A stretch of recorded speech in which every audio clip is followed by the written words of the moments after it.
So today, me and my group are going to be discussing plate tectonics and earthquakes and how they affect the earth and how they're geological hazards. So with earthquakes, most of them start at a plate boundary, and a plate boundary is where two tectonic plates meet, and there are three different types of these boundaries. One is a convergent boundary, one is a divergent boundary, and one is a transform boundary. The first boundary we'll be discussing is a convergent boundary.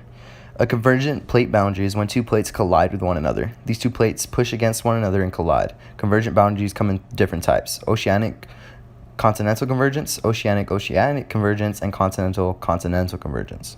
The boundary that is pictured above is a continental boundary, and that's where two continental plates collide with one another and push the colliding crust upward, forming mountain ranges. This can be seen with like the Himalayan mountains and the Alps.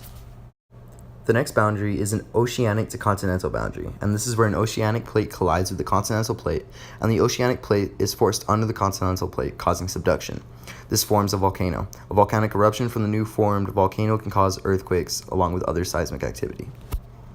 The next boundary is the oceanic to oceanic boundary, and that is when two oceanic plates push against one another, causing the colder, denser, older plate to buckle up and sink into the mantle. Magma now comes out from where the plate sank, creating new crust. The next type of plate boundary is a divergent plate boundary. A divergent boundary is when two plates move away from one another. The two plates separate, causing either seafloor spreading in the ocean or a rift when on land. Seafloor spreading is when two oceanic plates separate and a crack in the ocean floor forms. This crack on the floor then allows for magma from the mantle to flow up, creating a mid-ocean ridge and a new ocean floor. A rift is when two continental plates separate, causing a rift in the crust.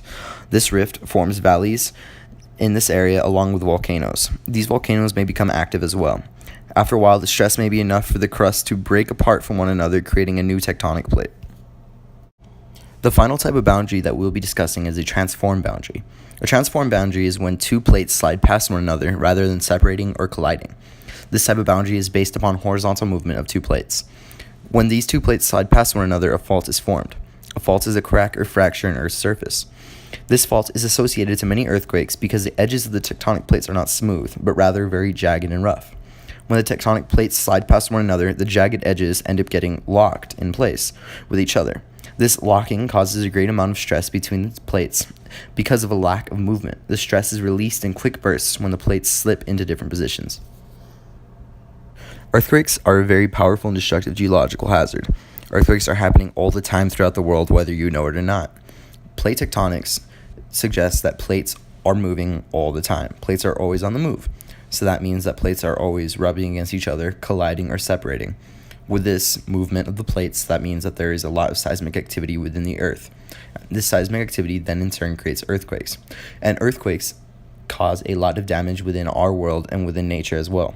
And the thing with earthquakes is that they are not alone. When they occur out in the ocean, they can then cause things such as tsunamis, which then also destroy the earth along with the earthquake.